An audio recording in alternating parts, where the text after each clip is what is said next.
Alrighty guys, welcome to a new video. Today we are doing a Kindred VOD review. Just pause that quickly. So Kindred versus Nunu here. What things do we need to note? Nunu running Dark Harvest indicated that he's going to be going ability power Nunu. Probably going to be looking for some kind of one-shot build. I think that is the standard Nunu build currently from my experience. Not much tank Nunu or kind of enchanter tank Nunu that we used to see. So with this matchup, what do we want to do? We want to make sure that we counter gank him whenever he's looking for ganks on really obvious ganks. So a way that we can think about this is you're playing Kindred, analyze your laners, and then think from enemy jungler's perspective, what looks super exploitable. You see your mid laner is super pushed up, well, you can actually probably counter gank that 9 times out of 10 because your mid laner is Annie. She has point and click stun. If Nunu comes in, probably you guys can just turn on either Nunu or Ziggs, most likely Nunu, one shot, and then that fight is won. You can then use that to translate a lead into other areas, like go for an invade after, potentially punish the enemy laner, or also look for another lane gank. Pardon me, excuse me. Other things I'm thinking, Gwen versus Teemo. I think your Gwen has the wrong runes though, so that may actually turn out to be difficult. Normally I would think that should be a pretty good matchup for the Gwen. Your bot lane should win early game, but there may be some issues in the mid-late game depending on how the enemies play. If your bot lane play well though, it should be pretty free. So I think you're going to have, in my opinion, you have really good lanes to impact. If you can impact any of these lanes positively, you have a very good chance of winning. I like your team comp better than theirs. Just warding going red, sure, this is all fine. Quick thing you could do is you could start your recall whenever you start your recall and then place your ward, when you have 1 second left on your recall. See, if you even wanted to ward this, you could just stand here, recall, place the ward out at 1 second left on recall timer, base. If you're going to go through the trouble of point guarding with a ward, you may as well try to optimize that with the best advantage possible. I do like that you've done that though. Running here, all is good. Set the mute all. Okay, interesting. I like that. Although that being said, I do like it. I think also that your teammates haven't done anything particularly wrong here. So for other people that are watching this, if you are not someone who's sensitive to pings, you could actually mute the chat, leave the pings on until someone abuses the pings. Really, you need to look at you as an individual. How sensitive are you going to be to other people's input on the game? For me personally, I do not value my teammates' pings below masters pretty much at all. I think they're just either relaying useless information to me or the wrong information to me. And I would strongly suggest that in your guys' games in lower ranks, they're giving you guys the wrong information on those pings. Anyway, let's start getting into it. Starting red, I like that. Leash, yep. Okay. Probably taking a few too many autos here. I'm actually going to go back and watch this. You could have probably looked for one more auto in that area. I think the best way for me to combat this is just to release a full clear guard on Kindred. So I'm going to put that in the notes to do, and that should help out with this. But yeah, you can definitely look to play a little bit better on your clear with the toggling of your camps. Just open up a notepad for your notes throughout this game. Nice, I like the peeking.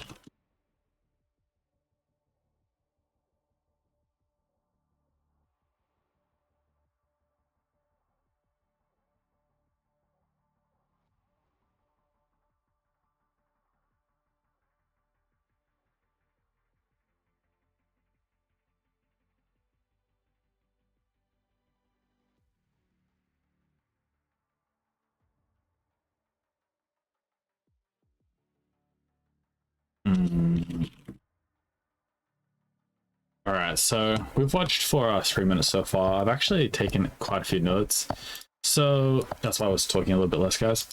First thing that we need to do is we need to be working on this clear. Should not be taking this much health damage on Kindred. I would expect this to be something like, I want to say 700 out of 764 should be the health that we're looking at, especially after a potion pop. So really took way too much damage on the clear. Next thing I want to say is there was absolutely zero ping communication on where you think Nunu is going to part to on his first gank.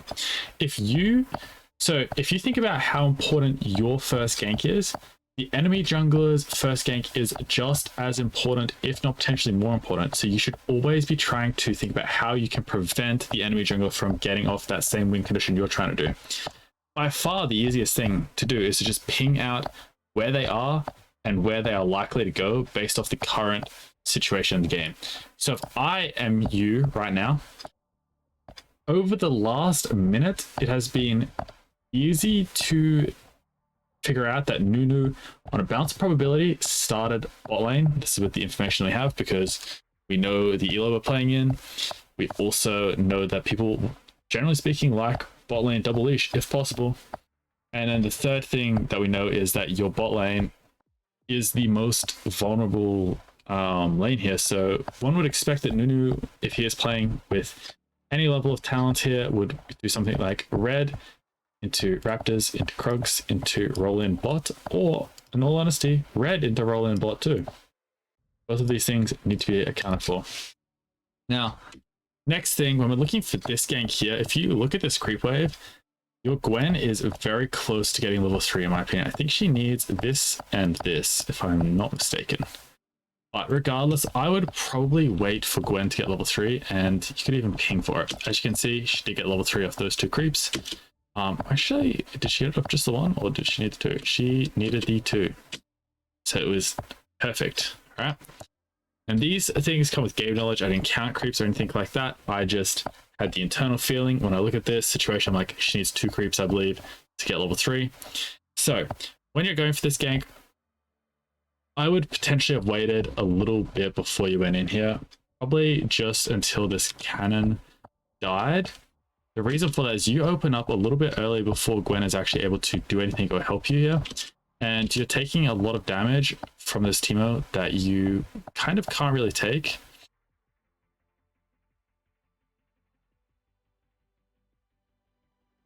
Okay, and so I think that, you know, part of this death, whilst we can say, like, probably Gwen shouldn't back off here, right?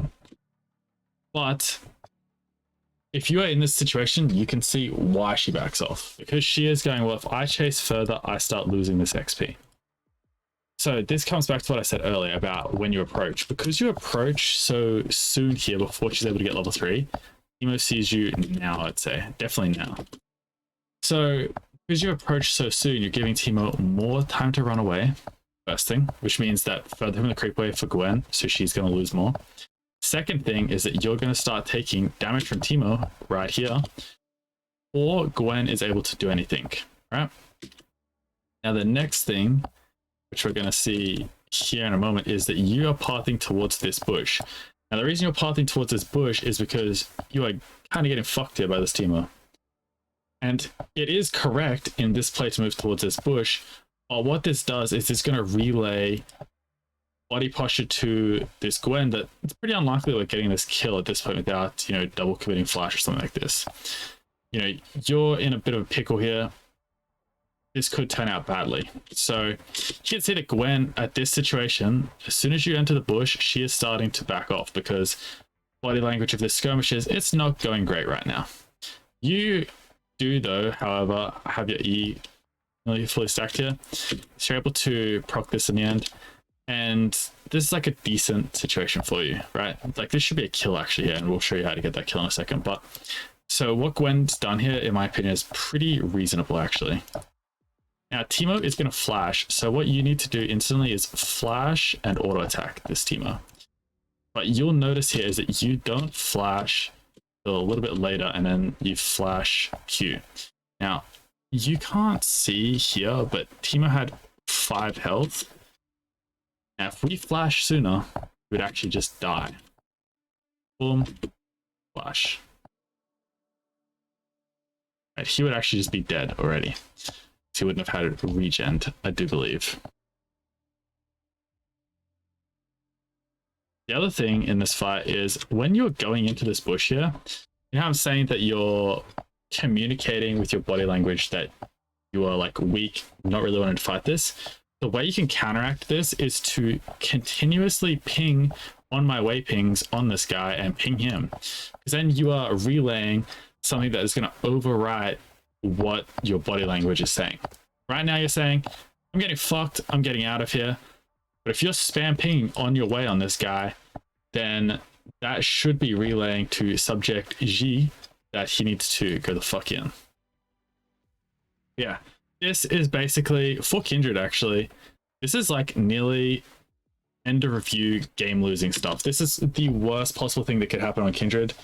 You going for a level 3 gank and it failing and you dying, because you don't get a snowball, you're probably not going to get first mark, and also enemy jungler is just going to clear camps faster. So this is pretty much a catastrophe. I'm going to continue watching for a little bit because I may be able to spot some other, huge early game catastrophes, but yeah, this one is a big deal. Pretty lucky that you're able to even get here, because Nunu could have stopped this, and in all honesty, Nunu should 100% get that. Okay. So, Nunu is an Inter. So first things first, Nunu never should have taken top crab, should have just rolled straight to bot crab.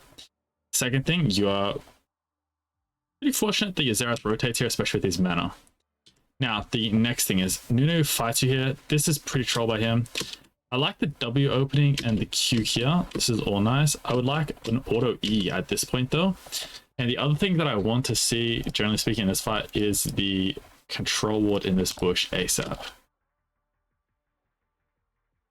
Anyway, so we get the E now. It's a little bit late for the E because, as you'll note, your auto attack is actually just killing him anyway. So, like, the E is kind of irrelevant. And also, we would like a smite on this crab sooner. It's pretty important for you in general to be looking for these really, really accurate smites, because contesting objectives is extremely important in Kindred. One of the most important things, especially because of the mark system. Every time you miss out on a mark, I would say you're missing out on around 400 gold worth of stats, and that only scales as the marks go up. So, like, if you're missing out, the difference between losing your 4th mark because of a misplay and to getting it is really big on Kindred. It's like catastrophe every time that happens, right? Because you've delayed that first extra range spike. So this gank, look at the wave, right? You want to go for this gank. Okay, I kind of like it. What is happening in this lane? Well, the wave is slow pushing the Ziggs. Now, what's just happened here? Ziggs has been pushed back by Annie. So in my opinion, don't show here. What I would do is... Okay. So what I would do is I want to be behind this line here and hide in this vision gap. And I want to wait for the next time Ziggs looks to move forward and then go for him. So the next time he wants to throw a bomb at some creeps, because he's just done it, right? We see here. Right, he's just tried to CS. So the next time he looks to CS is the perfect time to look for this gank. The way you've done it, Annie is way out of position, right? Look at where you show. He sees you, right? Look where Annie is. She can't do anything.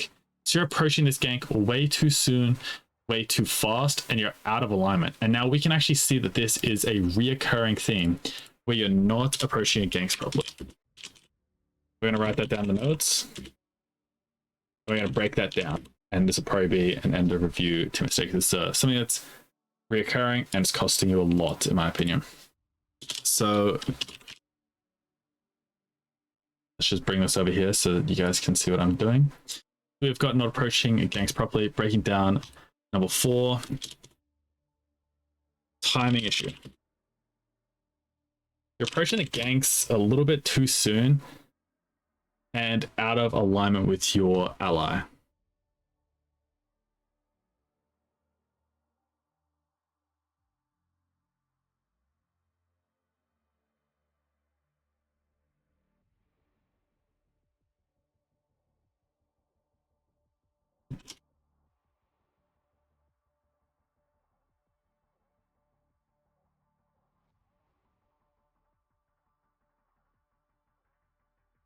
Holy shit, my V key is so broken. See that? 3 Vs with 1 click.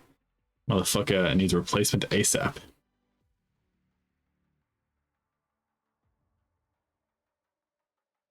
This should be understandable to you guys.